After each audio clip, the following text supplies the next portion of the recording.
هزن ارتشا ترکیه خوش ایریشک نورا جبو سر هردو هرمن من بجو شهبای آمادت کن. ترفت و ممبیچی اف داخویانین بر پرسن هری آست بلند این ترکیه نا. لگوری وان داخویانیان ترکیه تخوازه وان نافچهان کنترول بکا داوان آرام بکا و پنابرین سوری وگرینا و لوان نافچهان نشتجی بکا. لی نشتجین وان هردو هرمان نرینن دن نشان ددن. قازقلی محمد سلیمان کوچبرکی عفرینیه گوژنەچاری لە هەرێما شەهبایێ نیشتەجی بوویە.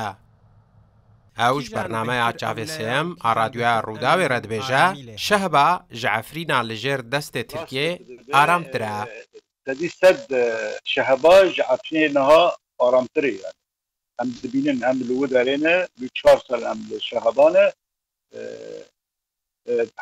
یارانە تەقینێک جبو غير قاضي سد وانا قتين ارامي وچاغه هنكي قرار به اما ده هندر داد شهبادا روج که جارا پرکریک در نکتی شبه هر کداری کس تناس کی تبس نجی یعنی قانون و نظام وان هنا یا جارك للشهباء ارامي سدي سد واما العفرين ويجي ما باشتر جزانن حروش موجود لیدان و تالان و دزی تشت نمایی یعنی تشتی به ناوه سوری لعفرین بلی نمایی جناف باجار منبج پارێزەر ماهر عباس ji heman bernameya radyoya Rûdawê re got xelkê navçeyê rewşa minbic bi navçeyên dijêr destê Tirkiyê de didin berhev û aloziyên ku car bi car li wan navçeyan derdikevin bandorê li helwesta xelkê dikin.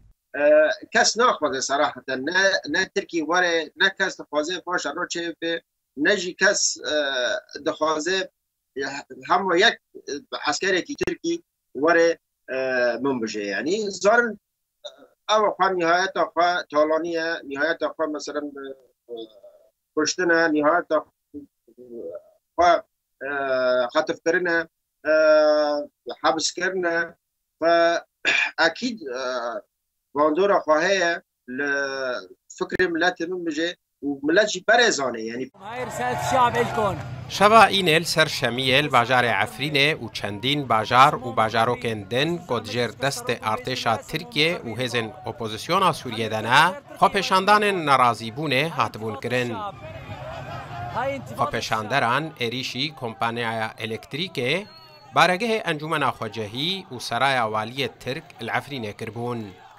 خوپشاندران سلوگان لدجی ترکیه بلند کربون و داخوازا درکتناوی جناف چه کربون.